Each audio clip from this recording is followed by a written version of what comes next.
김성환의 시사야.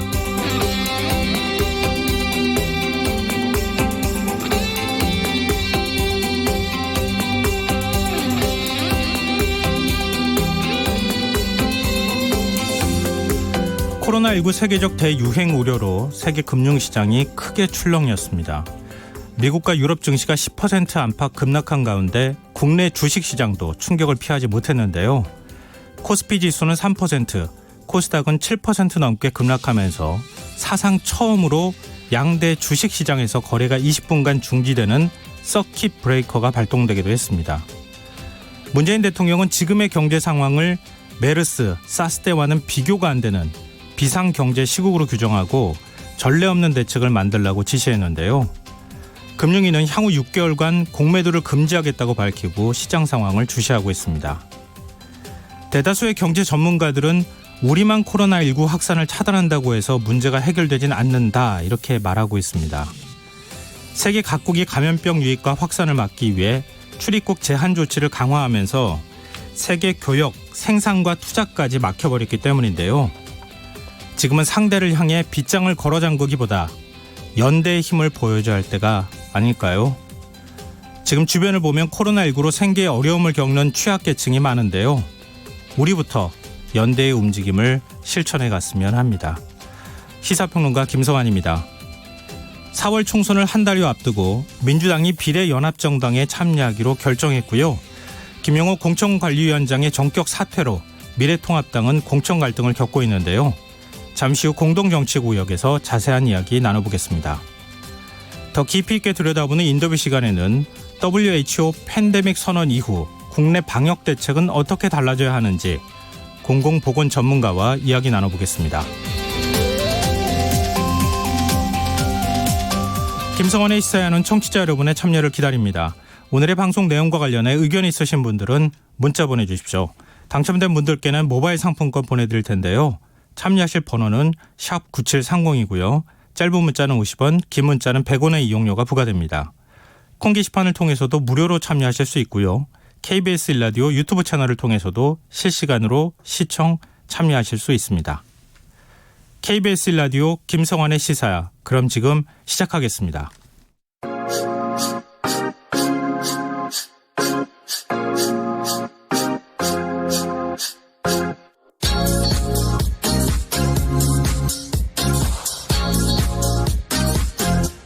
KBS 1라디오 김성환의 시사야.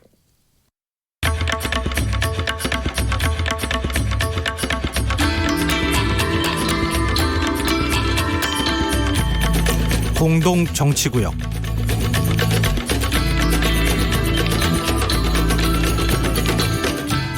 함께하는 정치, 타협하는 정치, 상생하는 정치를 하기 위한 해법을 고민해보는 시간입니다. 시사야 금요정치토론 공동정치구역. 오늘부터 새로운 두 분을 모시고 좀 더 깊이 있고 좀 더 날카로운 토론을 이어갈 예정인데요. 함께하실 두 분 패널 소개하겠습니다. 용인대 통일대학원장인 최창열 교수 모셨습니다. 안녕하세요. 네, 안녕하세요. 동국대 정치외교학과 박명호 교수 자리하셨습니다. 안녕하세요. 안녕하세요. 두 분 모시는 거 정말 힘들었습니다. 반갑습니다. 감사합니다. 새롭게 저희가 라인업을 짜서 네. 이제 두 분 교수님하고 이제 토론을 하게 됐는데요. 아무래도 이전에는 저희가 좀 변호사분들을 모셨었어요. 네. 근데 정치에 대해서 굉장히 해박한 두 분이 나오셔서 좀 더 깊이 있고 좀 더 품격 있는 토론을 해주셨으면 좋겠습니다. 부담됩니다. 아무래도 청취자분들도 기대가 좀 많으실 것 같습니다. 그러면은 오늘 민주당 얘기부터 먼저 좀 해보면 어떨까 싶은데요. 비례대표용 연합정당에 민주당이 결국은 참여하기로 결정했습니다. 모바일 전당원 투표에서 74.1%라는 압도적인 찬성표가 지금 나왔는데요. 이번 결과에 대해서 두 분은 어떻게 보시는지 말씀을 먼저 듣고 싶습니다. 글쎄요. 어차피 이제 이 전당원 투표를 하기로 민주당 지도부가 결정했을 때는 네. 아마 찬성 쪽이 우세하지 않을까라는 생각을 했을 것 같아요. 아무래도 당 지도부가 그런 뉘앙스를 더 주기도 했었죠. 저도 개인적으로는 찬성이 압도적으로 나올 거다라는 예상을 했던 거고 또 그리고 이전에 민주당이 과연 비례연합정당을 만들 것이냐라는 이제 그런 추측들이 있었는데 아마 만들 수밖에 없을 것이다 이렇게 예상을 했었어요. 네. 왜냐하면 이따 얘기가 쭉 나오겠습니다만 기본적으로 지금 미래통합당이 미래한국당을 만들었잖아요. 비례 전문정당. 뭐 좋게 말하면 비례 전문정당이고 이른바 언론이 말하는 이른바 위성정당 이렇게 만들었단 말이죠. 그러니까 이제 명분과 대의에서 좀 이제 훼손이 되더라도 의석이 뭐 현저하게 지금 질 것 같단 말이죠. 네. 비례정당을 한쪽은 만들고 한쪽은 안 만들 경우에. 그래서 아마 만들 수밖에 없을 것이다. 이런 생각을 했던 것이고 네. 그 결과 당원들이 이제 압도적으로 찬성을 던졌거든요. 찬성표를. 대체로 당원들은 전략적 투표를 많이 해요. 전략적 투표를. 네. 그러면서 볼 때 결과는 지켜봐야지 알겠습니다만 개표를 해봐야지 알겠습니다만 나중에 총선 날 아무튼 이제 민주당 당원들은 대의나 명분에서 다소 좀 명분이 좀 딸리더라도 속된 말로 의석수에서 어쨌든 이걸 해야 된다는 그런 생각에서 투표를 이렇게 한 것이 아닌가 이렇게 생각이 됩니다. 일단. 네. 최창현 교수께서는 현실적으로 불가피한 선택이었다. 이제 이런 의견을 좀 보여주신 걸로 요약할 수 있는데요. 박명호 교수님께서는 어떻게 생각하십니까? 그러니까 원래 당당하기가 좀 어렵고 네. 명분이 조금 약하고 또 원래 했던 얘기에서 반대로 가려면 설명이나 말이 길어지는 거예요.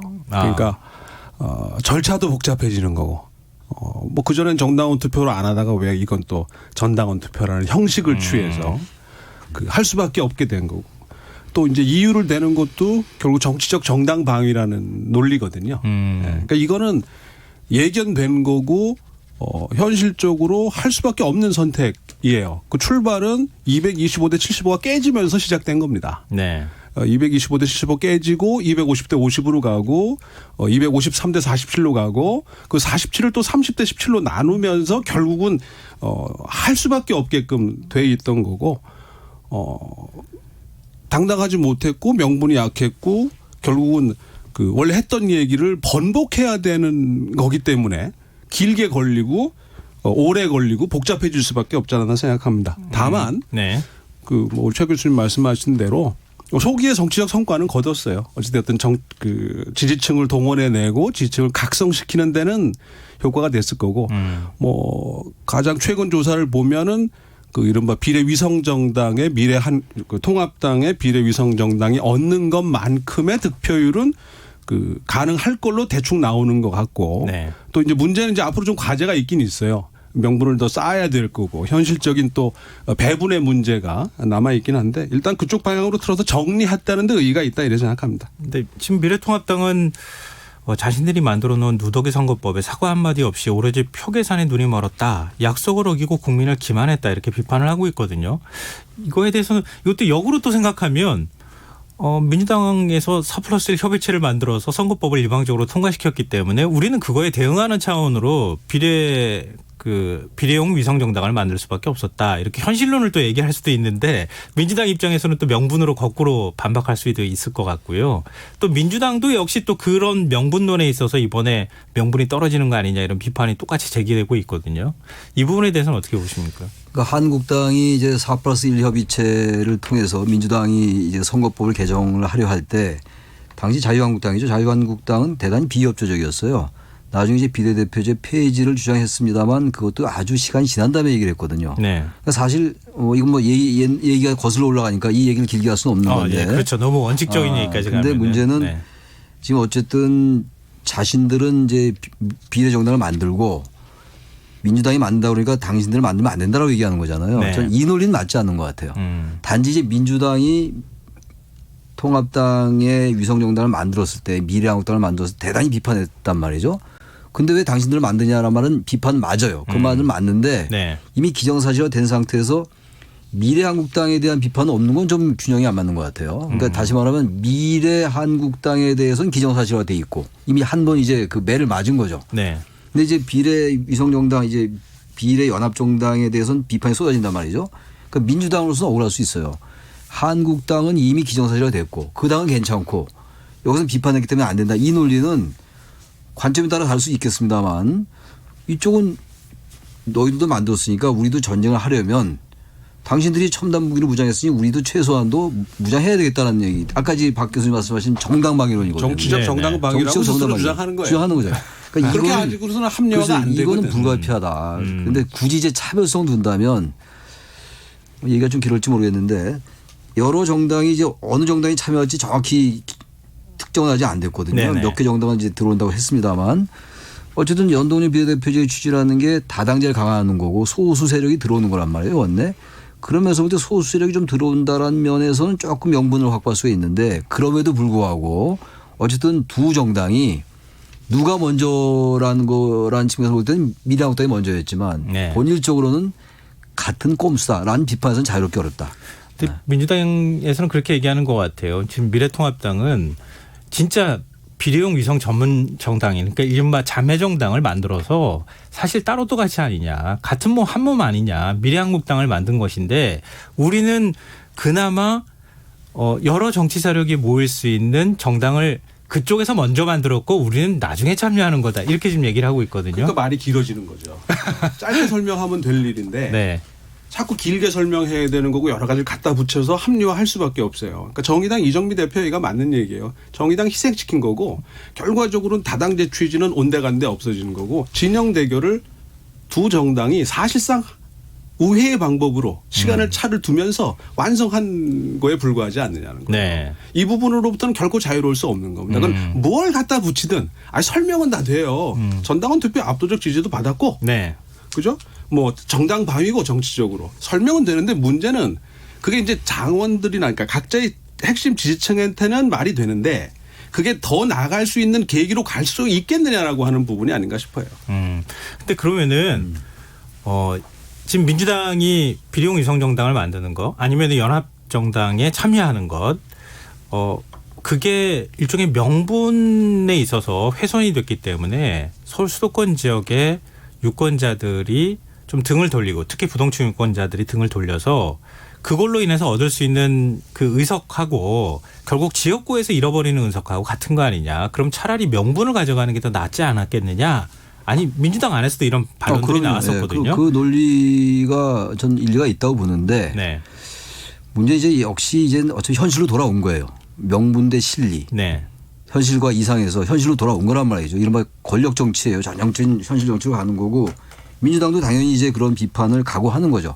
이해찬 대표가 약간 사과를 했잖아요. 네. 송구하다 사과를 안 할 수가 없어요. 이거는 누가 뭐래도 어쨌든 간에 상대방이 잘못했다고 같이 잘못해야 된다는 그 논리가 될 수가 있는 거거든요. 보기에 따라서. 네. 저는 그래서 뭐 이거는 어쩔 수 없는데 아주 현실로 돌아와서 그러면 이제 지역구에서 잃는 표 그러니까 명분을 훼손했기 때문에 잃는 표가 있을 것이고 이른바 중도 유권자들 입장에서 볼 때 네. 그리고 또 특히 서울 수도권의 경우에는 수도권의 경우 5%포인트 이내에서 아주 박빙으로 이제 갈린단 말이죠. 네, 그렇죠. 근데 이제 비례연합정당을 만들면은 정당을 안 받는 것보다 분명히 의석은 많아져요. 뭐 후순위를 배치한다 하더라도 민주당이. 왜냐하면 이 성격이 이 제도가 지역구와 비례가 연동되는 거잖아요. 지역을 많이 얻으면 비례를 그만큼 못 얻는 거란 말이죠. 그래서 비례 전문 정당을 만드는 거란 말이에요. 아주 네. 꼼수 중에 꼼수죠. 이거 두 정당 다. 근데 현실적으로 볼 때 저는 지역구에서 잃는 표하고 이제 어디가 더 얻을 것이냐 대차대조표를 해보면 전 결국은 그래도 아주 현실적인 저의 네. 추론이에요.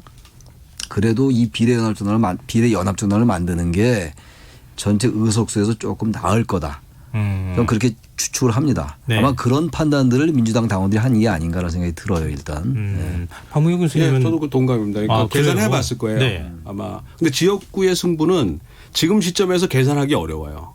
아직 그렇죠. 한 30여일 남아 있고 네. 막판에 확 쏠릴 수도 있지만 아닐 수도 있는 거거든요. 그러니까 지금 예단하기 되게 어려운데 비례 위성 정당을 통한 득표는 의석은 아마 그 범위 안에서 그렇게 크게 벗어나지 않을 거라는 거죠. 다만 그러니까 그럼 굳이 확실한 쪽을 택한다. 지금 이 시점에서. 그리고 이제 더 이상 이거를 끌고 갈 수가 없잖아요. 지금 네. 후보 등록이 3월 하순인데 곧인데 한 보름 남짓 남았는데 3월 26일, 27일이죠. 그죠? 그러면 그때까지 끌고 갈 수 없는 사안이기 때문에 판단 지금 해야 된다 그러면 지금 시점에 손익 계산을 따졌을 때 그래도 가장 안전한 쪽을 택하지 않았겠느냐. 온갖 비난이 있다 하더라도 네. 어쨌든 비난을 감수할 수밖에 없는 거 아니겠냐. 이런 생각하지 않나 싶어요. 두 분이 굉장히 현실적인 분석들을 내놔 주셔서 민주당 입장에서 보면은 불가피했던 선택이었다. 이렇게 또 모아지는 정당성이나 명분은 훼손될 수 있을지라도 선거라고 하는 현실적인 문제로 들어갔을 그렇죠. 경우에는 만들 수밖에 없었던 상황이었다. 그래서 아쉬운 게 네. 이해찬 대표가 그냥 사과하고 끝냈으면 돼요. 난 네. 그랬으면 차라리 솔직하다는 느낌은 들었을 텐데 거기에 정치적 정당방위론을 붙였거든요. 네. 그러니까 그거는 좀 치사해지는 것 같아. 그러니까 굳이 안 해도 될 얘기 아니었나. 그러니까 이런 거 있는 것 같아요. 저도 이제 우리 박 교수님 말씀에 동의를 하면서도 유권자들이 볼 땐 이게 50% 100% 아니냐 이런 거거든요. 50% 네. 도망간 사람이나 100% 도망간 사람이나 도망간 건 똑같다 이런 얘기 아니에요. 이거 맹자에 나온 얘기거든요. 그게. 네. 근데 이것도 마찬가지예요. 어떤 유권자들에게 설명할 필요는 있을 것 같아요. 우리가 정말 이거 불가피하게 했다라는 걸 하기 위해서 아마 그래서 정당방위론을 꺼낸 것 같은데 듣기에 따라서는 궁색하게 들릴 수도 있고 사과를 하면서 그냥 이렇게 했기 때문에 우리가 사과할 수밖에 없었다라면서 얘기한 건데 아무튼 간에 이 비례대표 제도 연동형 비례대표 제도는 좀 이따 나올 수 있는 얘기 같긴 한데 일단 실패한 제도예요 이거는. 그럼 다시 또 나중에 선거법을 저는 개정해야 되는. 반드시 이거는 개정이 될 것 같아요. 왜 그러냐면 취지는 네. 대단히 좋았는데 전 우리나라 정치인들이 이렇게 머리 좋은 줄 몰랐어요. 상상 그 이상의 무엇을 창출하는 게 정치다. 이른바 정치가 가능한 예술이긴 한데 네. 어떻게 그런 거 생각해냅니까 정치인들이. 미래한국당을 제가 보면서 깜짝 놀랐어요. 아 이런 정당이 가능하겠구나. 그러면서 그때 나온 얘기가 뭡니까? 뭐 알바니아 얘기 나오면 뭐 그랬어요. 알바니아 얘기. 그래서 제가 그랬어요. 네. 언제부터 우리나라 이렇게 알바니아 따라갔냐 이런 얘기를 했던 기억이 나는데 그러다 보니까 이제 이런 또 새로운 기법이 또 나온 거예요. 비례 연합을 해서 우리는 좀 그들보다 낫다라는 논리인데 네, 선거 연합 정당을 만드는. 그러니까 좀 낫긴 난 것 같아요. 제가 보기에 약간 차별성 분명히 있어요. 또 하나 더 차별화되려면은 의원을 안 보내면 돼요 그쪽에다가. 근데 안 네. 보내면 이제 투표용지 하단에 위치하니까 네. 원래 목적하는 바가 달성되는데 상당히 거리가 멀어지죠. 다음 수순은 아마 의원 꿔주기를 할 할 것 같아요. 없어요. 그렇게 되면 정말로 네. 이제는 뭐라고 할 명분이 떨어지죠. 그걸 안 하고는 비례대표가 안 해도 되긴 되는데 그렇죠. 뭐 불가능한 일은 아마 아니죠. 이미 들어섰기 때문에 뭐 불가피하지 않나. 의원 거주 하게 되면요. 이른바 의원 거주는 과거에 DJP 정권 때 했던 건데 네네. 그걸 그렇게 차용을 하더라고요. 의병이 나오겠죠. 네. 거기도. 근데 그때는 뭐 연정이었으니까 그때는 할 수 있죠. 근데 지금은 지금 그렇게 되면은 지금 민생당이 19석이란 말이에요. 그리고 이미 이제 미래한국당으로 간 의원이 6명이고 그럼 민주당은 도대체 몇 명을 보내야 되는 거냐. 그 미래통합당 위성정당보다 하나 되는 많게 거죠. 가겠죠.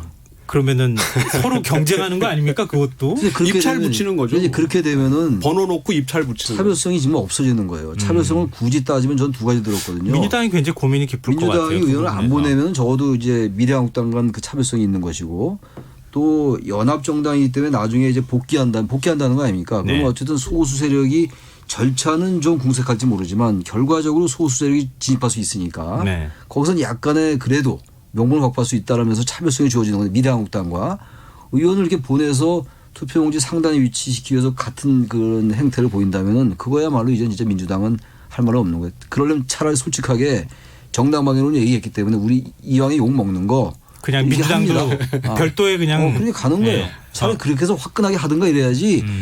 그렇게 안 한다 했잖아요. 처음에. 그러니까 문제지. 그러니까 박 교수님 말씀처럼 자꾸만 이거를 이렇게 붙이고 저렇게 붙이면은 자꾸 궁색해진다는 거예요. 이젠 이미 왔으니까. 네. 원칙이 깨졌기 때문에 전 어쩔 수 없어요. 정의당도 어떻게 결정하지 결정이 바뀔 수 있을 것 같아요. 정의당도.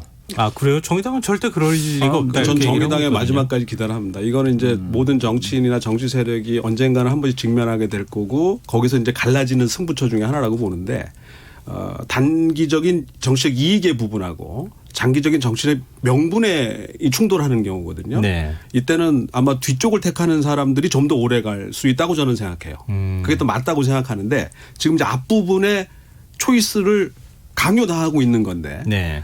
정의당은 아직까지는 말씀하신 것처럼 그렇게 안 할 것 같아. 그죠? 이제 제가 또 입장을. 개인적으로 정의당 지도부에 계시는 분을 만났더니 우리는 앞으로도 절대 참여할 일 난 없다. 그게 이렇게 얘기하시더라고요. 정의당의 정의당스러운 거라고 생각을 하는데요.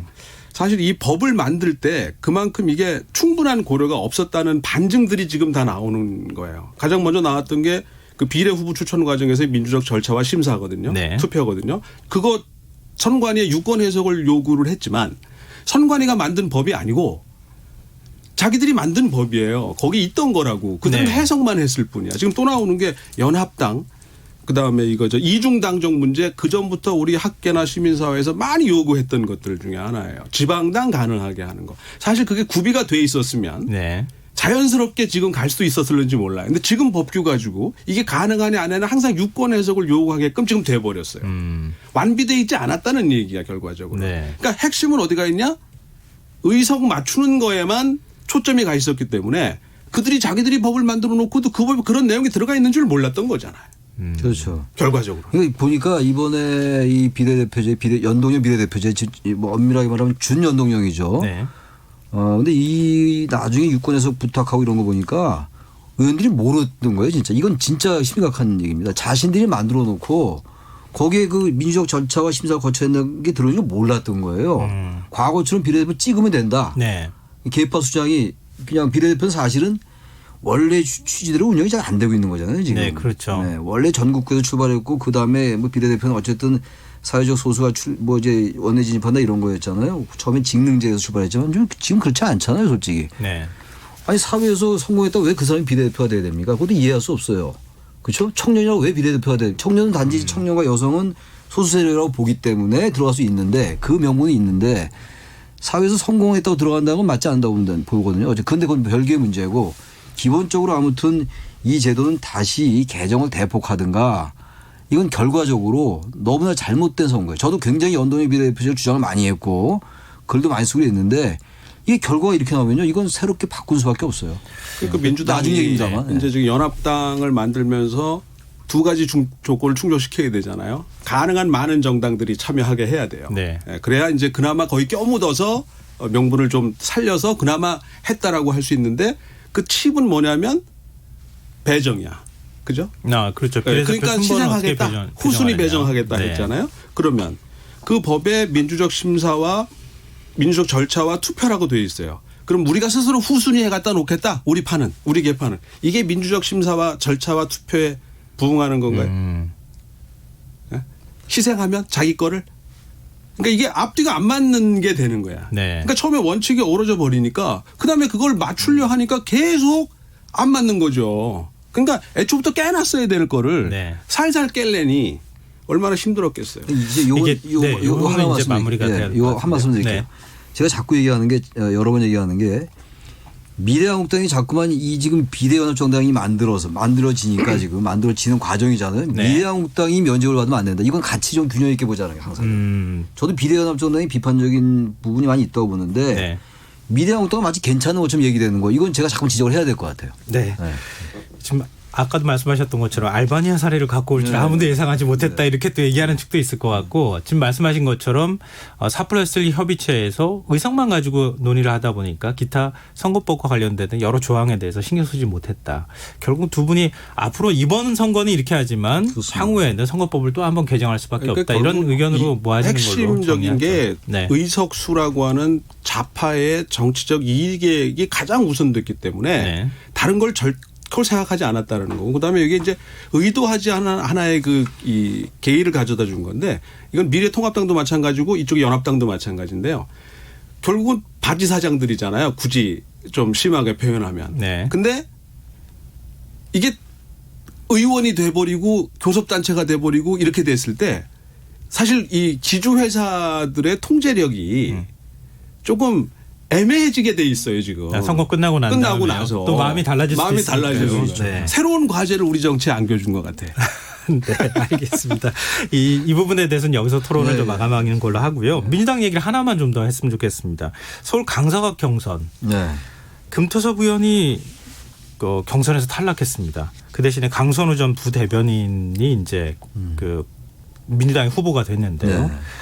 이번 결과에 대해서 어떻게 평가하시는지 뭐 여러 이제 비판의 목소리도 함께 나오고 있는 상황이고 아니면은 아니 어떻게 정치 신인한테 지금 현역 의원이 이런 식으로 뭐 권리당원 50에 여론조사 50까지 들어갔는데 피할 수 있느냐 뭔가 문제가 있었던 거 아니냐 이런 의견도 있거든요. 그 말씀 한 말씀씩 듣고 다음 주제로 넘어가겠습니다. 강서갑에서 금태섭 의원이 경선 떨어지리라고는 저는 예상 못했어요. 이 부분은 솔직히. 그러세요? 네. 네. 왜냐하면 이 금태섭 의원이 워낙 인지도가 높은 의원이고 강선우 부대변인은 지난번 이제 2016년도 선거 때 비례대표 29번을 받았던 후보였어요. 네. 민주당에. 그리고 최근에 이제 청년기획단인가 청년 케이스 들어왔었죠. 그래도 금태섭 의원이 워낙 이제 뭐 소신 발언도 많이 하고 그래서 굉장히 예상이 외인데 어쨌든 간에 결과는 그게 나왔단 말이에요. 전 결국 이거는 글쎄요. 해석의 영역이긴 한데 금태섭 의원이 이른바 친문 거기 당원들 네. 이런 사람들에게는 상당히 배제된 건 맞는 것 같아요. 네. 또 이런 것도 있어요. 제가 정당에 좀 있어 와서 제가 옛날 과거에 봤던 건데 이 말이 경선이지 이게 당원 50% 민심 50%잖아요. 네. 그 민심이 보통 민심이 아니에요. 사실 당원들의 민심과 대단히 친화적인 민심들이거든요. 네. 게다가 지금 현실적으로 민주당의 경선에서 친문이라는 세력을 무시 못하거든요. 게다가 이거는 왜 또 하나의 변수는 조국이에요. 조국. 금태섭 의원이 유난히 조국에 대해서 비판적이었고 조국 전 장관에 대해서 강선우 부대변인은 대단히 그 긍정적이었어요. 호응을 네. 많이 했단 말이죠. 제가 방송도 많이 나가서 같이 대화도 많이 하고 그랬는데 그러면서 볼 때 이거는 조국 전 장관에 대한 태도가 표를 가른 면이 분명히 있다. 그게 다는 아니지만 일단 그 평가를 분명히 해야 될 것 같아요. 네. 겉으로 드러난 결과는 그러니까 저는 그 의정부 문석균 후보 건, 네네. 그다음에 그 정봉주 건, 또 황운하 건, 또 김의겸이죠 아마 그 옛날 네, 청와대 김의겸 전 건, 대변인. 이게 이제 민주당이 넘어섰었어요. 네. 그 다음에 고비끼리 이제 금태섭 조응천에서 걸린다 네. 생각했는데 그걸 합법적인 방법으로 떨어뜨릴 수 있을 것이다라고 생각했는데 겉으로 드러난 결과는 그렇게 만들어진 것처럼 보여졌는데 내용으로 지역구의 그 당원으로부터도 그런 평가를 받았다고 한다면 네. 본인이 명언을 하니까 아예 확인한 언급을 하진 않았지만 지역구 실패다. 지역구 관리 실패의 몫이 있고 이거는 다른 얘기를 하기가 네. 좀 약해진 거 아닌가. 그러면요. 이번에 선거 결과가 뭐 언론에서는 이번 선거 구도에도 전체 선거에 영향을 미칠 만한 요인이 될 것이다 이렇게 분석하는 쪽에 무게가 좀 있는 것 같은데 두 분은 전체 선거에 이번 이 강서갑 공천 결과가 어떤 영향을 미칠 거라고 보시는지 그 비례 짧게 한 위성정당 말씀씩. 창당권하고 같이 맞물릴 가능성이 좀 높다고 봐요. 두 가지가 네, 맞물려서요. 두 가지가 이제 네. 같이 맞물리면서 근데 지금 이제 효과가 나타나는 게 이게 지금 이제 여러 가지 뭐 시뮬레이션도 나오고 비례위성정당 창당 과정에서 민주정책연구원이 내놨다는 보고서 등등 보면 지금 자료를 갖고 이야기하는 거라서 네. 30여일 후에도 과연 그럴 것이냐에 대해서는 그렇죠. 자신할 수 없는데 네. 일단은 내부 지지층의 결합도는 높였지만 중도로의 확장성에 있어서는 일부 한계를 가지는 거는 불가피한데 네. 그게 과연 어느 정도냐라는 것에 대해서는 조금 의견이 분분할 수 있지 않나 싶어요. 통합당 쪽에서 이 이슈를 얼마나 이슈화시키냐의 문제일 것 같아요. 지난번에 박근혜 전 대통령 옥중서신 며칠 됐잖아요. 네. 그게 다 잊었던 박근혜와 탄핵을 상기시켰거든요. 네. 근데 조국 이슈는 민주당한테 결코 유리한 이슈는 아니에요. 어쨌든 간에. 중도 유권자들은 어쨌든 조국 전 장관에 대해서 비판적인 유권자가 많거든요. 근데 이번에 강서갑의 이제 경선 결과가 이 조국 이슈를 약간 상기시킨 면이 있어요. 그러면서부터 수도권의 중도 유권자에게는 민주당의 입장에서 볼 때는 좀 부정적일 수 있다. 근데 이걸 이제 통합당이 이걸 잘 어떻게 이슈화시키면은 통합당한테 유리할 것이고 네.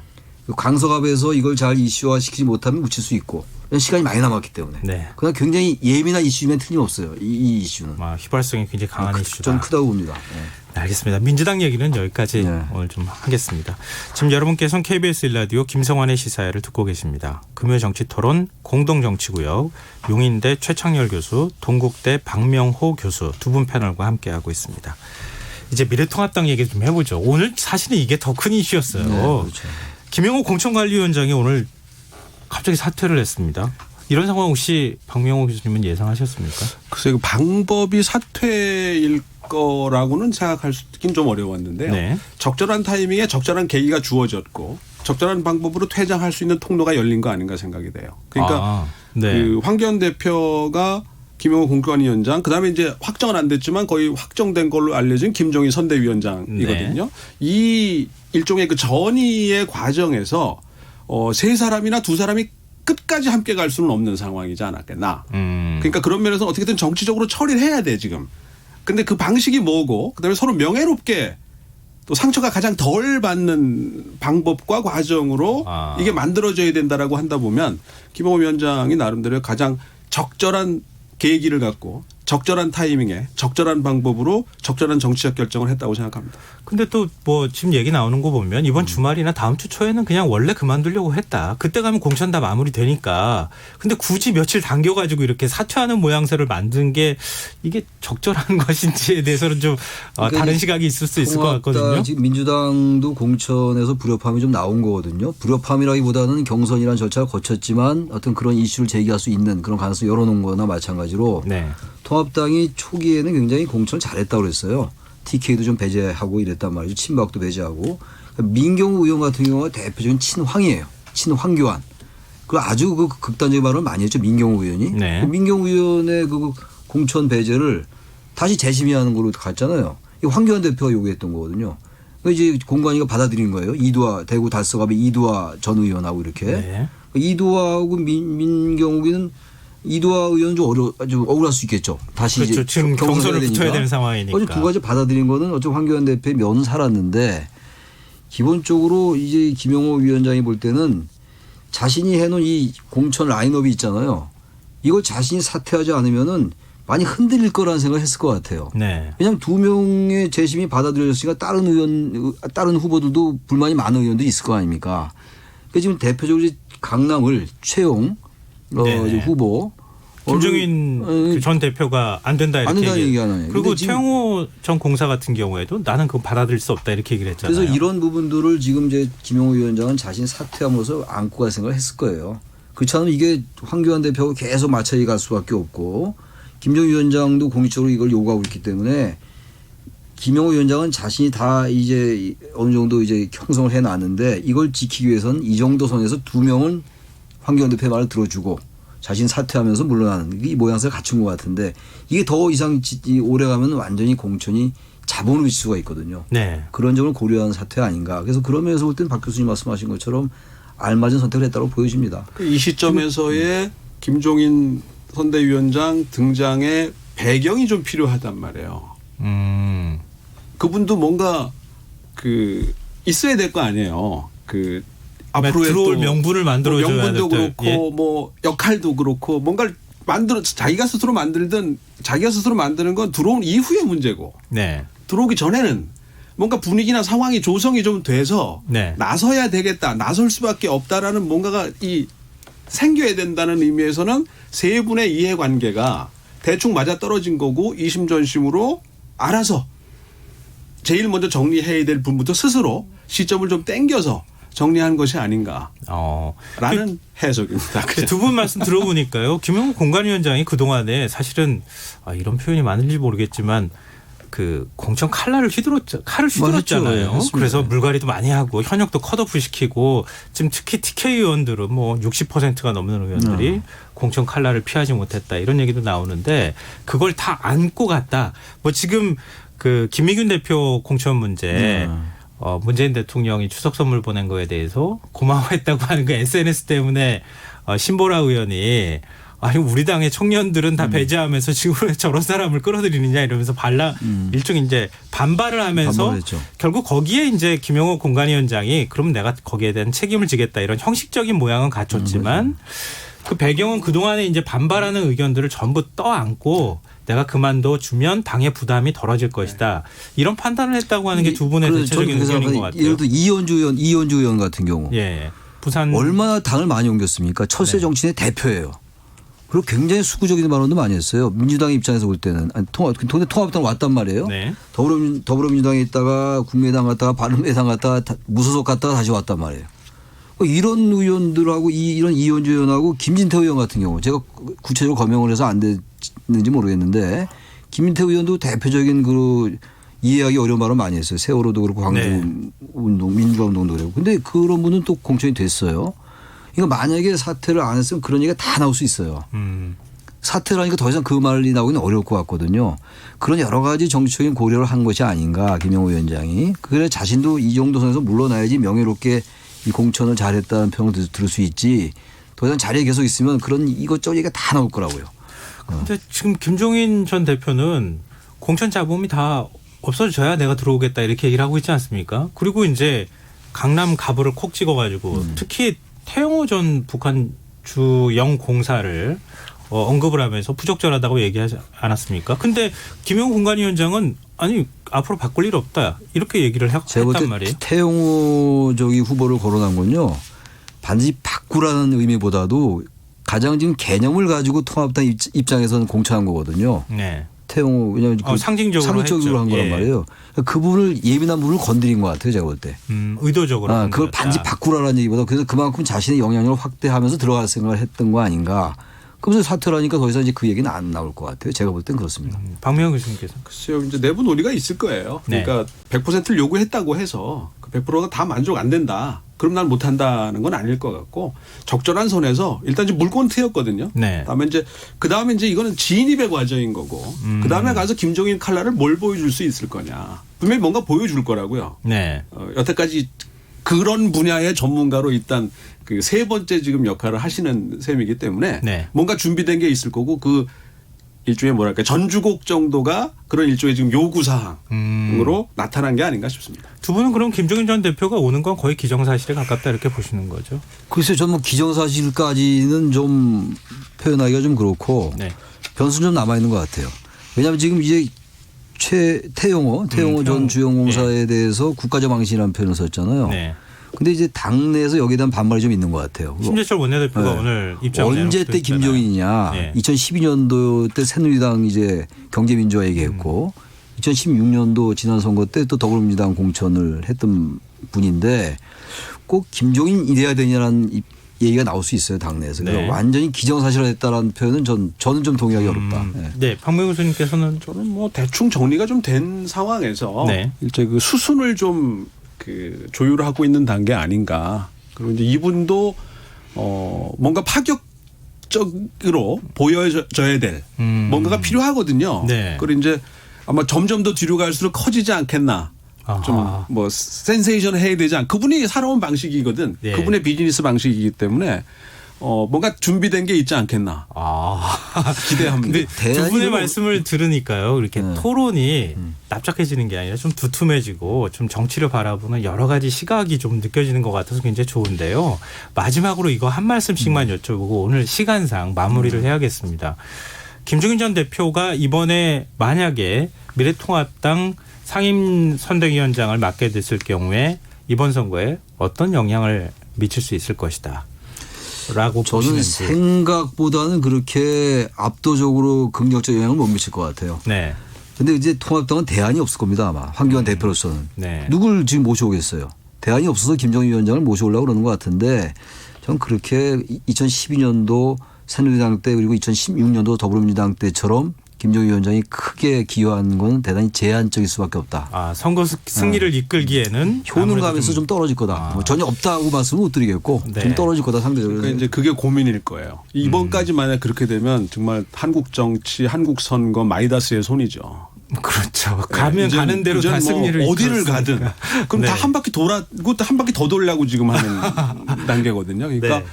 한계는 있을 거라는 부분 동의하는데 그래서 이 대목에서 좀 아쉬운 게 유승민 의원의 행보라고 저는 생각해요. 지금 왜요? 잘 눈에 안 띄는데 네. 뭘 준비하고 계신지는 모르겠지만 뭔가 역할을 해야 될 시점이 됐어요. 그러니까 이게 김종인 선대위원장 한 분만 갖고 될 수 있는 일은 아니거든요. 그러니까 원오브 댐인데 네. 그 중에 하나인데.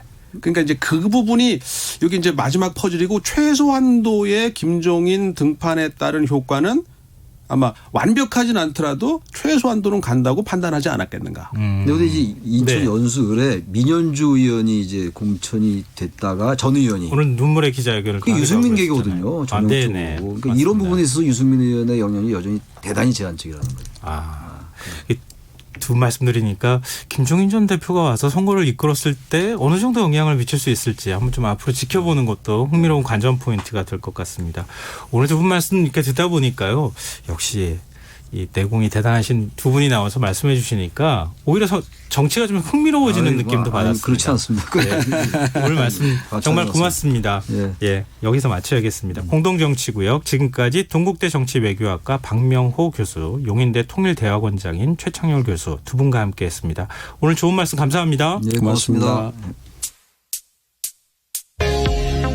오늘도 수고한 당신들의 이야기가 여기 있습니다. 김성환의 시사야.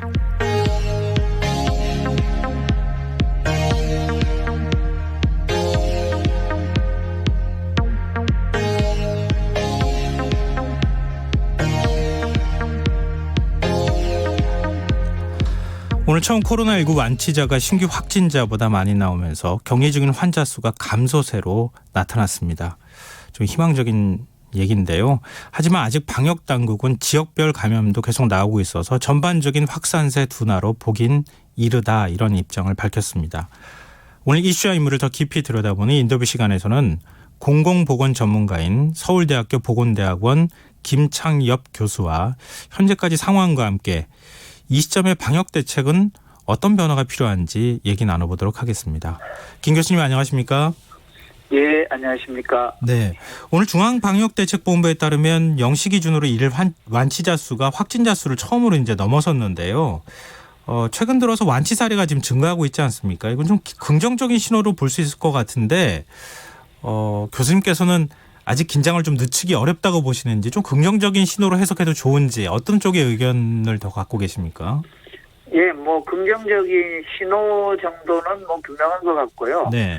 예, 근데 이제 뭐 일단 큰 불길은 잡혔다고 봐야 되겠지만, 뭐 저희 이미 뭐 한번 경험한 대로 이제 작은 불씨가 또 크게 번지는 것이 이번 같은 감염병의 특성이라 안심해도 된다, 이렇게 이야기는 좀 이른 것 같습니다. 이제 거기다가 다른 나라에서 또 계속 빠르게 확산되는 분위기니까, 네. 예, 외국에서 유입되는 뭐 가능성 있는 경우 환자까지 신경을 써야 되니까 부담은 줄겠습니다만은 아직도 상당한 세심한 주의가 필요하다고 봐야 되겠습니다. 그래서 예. 좀 걱정스러운 부분은 콜센터나 요양병원을 중심으로 집단 감염이 아직까지도 계속 이어지고 있는 상황 아니겠습니까? 이 예. 부분은 굉장히 각별하게 방역 당국이 신경을 쓰는데도 불구하고 아직까지는 잡지는 못하는 것 같아요.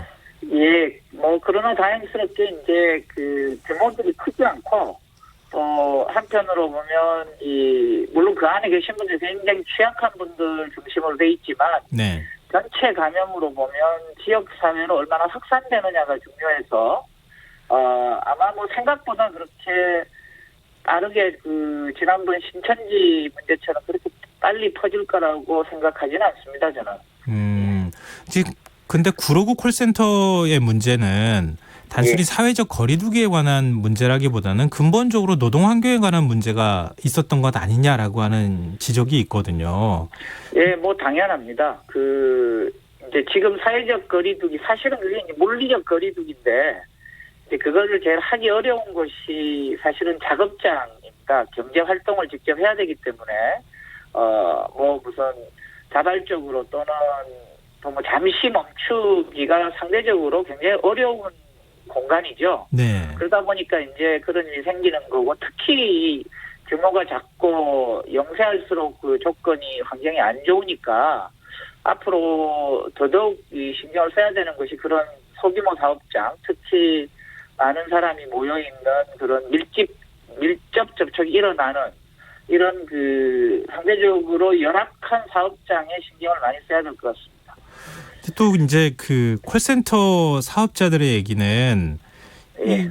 만약에 그 직원들을 이렇게 빽빽하게 1m도 안 되는 공간에서 근무하도록 하지 않고 좀 더 널찍널찍한 공간에서 근무하도록 하면 결국 우리도 이제 하청을 받는 것인데 임대료 더 많이 내는 더 넓은 곳으로 가야 되는 거 아니냐. 현실적으로 지금 어렵다. 이런 얘기도 나오거든요. 근데 예, 지금 뭐 상황에서 이런 예. 경우에는 어떤 대책을 만드는 게 좋을까요? 이제 우선 당장은 뭐 이런 업무를 좀 줄이는 게 좋겠고요. 네.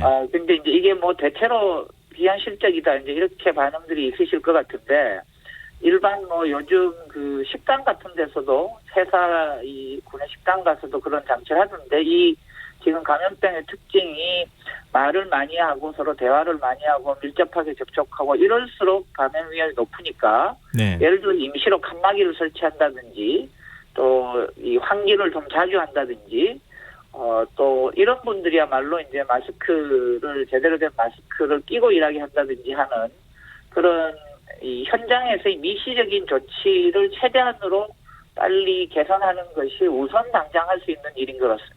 네. 세계보건기구 WHO가 코로나19에 대해서 세계적 대유행, 팬데믹을 지금 선언하지 않았습니까? 예. 이게 뭐 상징적인 조치에 불과하다 뭐 이런 지적도 있기는 하지만 그렇지만 앞서 말씀하신 것처럼 세계 뭐 각국이 지금 감염자가 늘어나고 있는 상황에서 국내 방역 당국은 어떤 대책을 만드는 것이 좋을지 교수님의 의견 예. 듣고 싶습니다. 예, 그 팬데믹이라는 건 뭐 병이 더 중해졌다 이런 의미는 아니고요. 네. 지역적으로 이제 굉장히 많은 나라들이 이제 감염이 시작됐다라는 그런 지역적 범위라고 이해하시는 것이 조금 더 정확할 것 같습니다. 그래서 이제 국내만을 대상으로 하는 방역 대책은 크게 뭐 달라질 건 없을 것 같고요. 지금 이제 외국에서 들어오시는 분들 또 국내 거주하던 우리 국민들 중에서 외국 다녀오시는 분들 이런 분들에 대한 방역이 지금 그 초기에 했던 그런 문제들이 이제 다시 좀 불거지는 네. 그런 상황이고 그러나 뭐 지금 하루에도 지금 이미 그 지금도 인천공항만 하더라도 하루 나가시는 외국인이 5,000명 정도 수준이거든요. 네. 오시는 분도 뭐 그 정도 되고 그러니까 적게 봐도 그렇기 때문에 뭐 금지라든지 이런 것들은 전혀 지금 실용적이지 않은 방법이고 실행도 불가능한 방법입니다. 그래서 지금까지 해왔던 그런 검역 또 그 공항이나 또 뭐 항구에서의 검역 같은 거를 좀 더 철저히 하는 방법 이런 네. 것들이 중요하고 그런 점에서 이제 최근에 우리 방역 당국의 이제 최근 환자세가 꺾이고 있는 것은 방역의 부담을 줄이는데 대단히 좋은 쪽으로 작용할 거라고 생각합니다. 네. 예. 그리고 보건당국이 확진자 동선 공개는 사생활을 침해하지 않는 선에서 이루어져야 한다. 자세하게 공개하는 건 적절하지 않다라고 밝혔는데요. 최근 예. 확진자 동선 공개가 인권과 사생활을 침해한다는 지적도 있지 않습니까? 이 문제는 예. 어떻게 보십니까? 우선 지금 뭐 메르스의 교훈 때문에 이제 이렇게까지 됐는데 긍정적으로 작용한 점도 있고요, 분명히. 그러나 이제 그 기술적으로 예를 들어서 각 개인별로 동선을 꼼꼼히 뭐 아주 세부적으로 공개하는 것은 방역 기술 측면에서도 그렇게 효과적이지 않다고 생각합니다.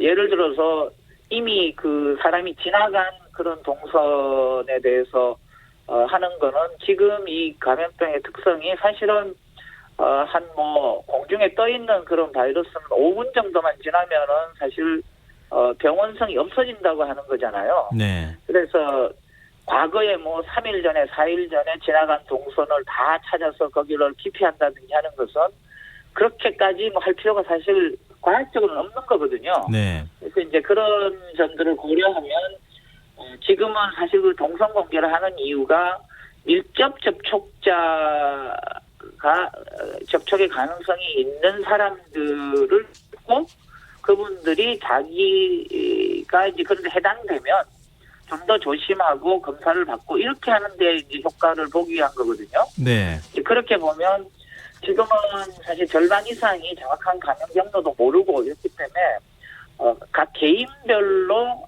아주 세부적인 동선 공개까지 하는 것은 인권 침해는 뭐 당연히 그 문제가 되고 방역적인 측면에서도 크게 도움이 되지 않는다고 생각합니다. 네. 예. 이 어느 선까지 해야 될지 그 선이라는 게 참 애매해서 그래서 이제 얘기들이 조금 설왕설래가 있는 것 같은데요. 예. 최근 정부의 검진 방식과 방역 능력이 외신으로부터 높게 평가받는다. 그 외신 보도를 보면 이제 그런 보도들이 나오고 있는데요. 특히 이제 승차 검사를 하는 드라이브 스루 검진 방식 같은 경우에는 뭐 BBC 같은 경우에 세계 어느 곳보다 1인당 검진자 수가 많은 국가가 된 게 바로 이런 부분 때문이다. 많이 환자들을 찾아냈기 때문이다. 이런 얘기까지 하고 있는데 뭐 현재 방역 당국의 대응은 교수님께서 어떻게 평가하십니까? 예, 일단 그 기술적으로 지금 검진을 뭐 전 세계 어디보다 많이 했고 이제 뭐 드라이브 스루처럼 그런 새로운 방식도 했다라고 하는 것이 초기에 그 환자를 찾고 감염을 억제하는데 일정 부분 기여했다고 뭐 저도 생각을 합니다. 네. 근데 이제 이게 이제 뭐 사실 이렇게 되면 긍정적인 점만 있는 게 아니라 뭐 그렇게 원한 건 아니지만 뭐 예를 들면 경증 환자까지 굉장히 많이 해서 그다음 이제 병원 치료를 해야 되는데 이 과중한 부담이 생긴다든지 바깥에 이제 자가격리를 많이 한철 기다리고 뭐 이런 상태가 된다든지 또 이제 많은 사람들이 검진을 못 받아서 불안해한다든지 네. 이런 지금 부작용이 원치 않지만 나타난 거죠. 또 경증 확진자를 관리해야 되는 문제도 있고. 네. 그래서 지금까지는 비교적 긍정적인 평가를 할 수 있겠지만 과연 이렇게 이제 경증 환자가 많고 또 빠르게 감염되는 환자들에 대해서 확진 여부를 어디까지 세부적으로 밝혀야 되겠냐? 네. 라고 하는 것은 이번 일이 마무리된 후에 사실 아주 좀 엄격하게 과학적인 평가를 해야 될 것 같습니다. 지금 유럽 국가들 같은 경우에는 대체로 할 수 있는 검진 역량만큼 한다라고 이제 왜냐하면 뭐 중국이나 한국 같은 데서 이제 진행되는 경과를 받고 경증 환자가 많다는 것을 알게 됐고 했기 때문에 네. 거기는 이제 이미 상당한 어떤 확실한 지식을 갖고 그런 방침을 정했거든요. 네. 이제 우리 같은 경우는 뭐 처음부터 그렇게 지식이 없었으니까 그렇게 할 수는 없었겠지만, 네. 과연 이제 얼마나 적극적으로 아주 무증상의 환자까지 다 찾아야 되느냐라고 하는 것은 이번 사태가 마무리된 후에 네. 과학적인 평가를 하고 아마 적정선에 그런 기준을 전문가들이 아마 정해야 되지 않을까 싶습니다. 네. 그리고 교수님께서 소장으로 활동하고 계시는 시민건강연구소에서 이 시민 행동 수칙을 발표를 하셨더라고요. 예. 이 어떤 내용인지 좀 소개해 줄 수 있을까요? 네, 이건 뭐 사실은 아주 뭐 특별한 내용이라고 할 수 없고 이제 방역 당국이 이야기한 그런 과학적인 지침하고 맞추어서 낸 아주 상식적인 거라고 생각해요. 네. 뭐 예를 들면 개인 위생 수칙을 잘 지키자. 네. 특히 이제 손 씻기 같은 거 잘 지키자. 그다음에 뭐 사회적 거리두기가 이번에 굉장히 유명해졌는데 사람들이 많이 모이는 데는 피하자. 그다음에 이제 또 하나 저희가 이야기하고 싶은 건 마스크는 더 꼭 필요하고 더 급한 사람이 할 수 있도록 양보하자. 뭐 이런 등등을 했고요. 네. 저희는 뭐 이런 구체적인 것보다는 이 전체적인 뭐 원리라고 그럴까요? 기본적인 방향이라고 그럴까요? 이런 게 더 중요하다고 생각하는데 네. 저희가 이제 정한 이름으로는 시민협력형, 또 시민 네. 참여형 방역 이렇게 네. 이제 이름을 붙였습니다. 네, 알겠습니다, 교수님. 오늘 시간상 여기까지 말씀드려야겠습니다. 예. 네, 오늘 말씀 고맙습니다. 예, 고맙습니다. 네, 지금까지 공공보건 전문가인 서울대학교 보건대학원 김창엽 교수와 함께했습니다. 김성환의 시사야 1부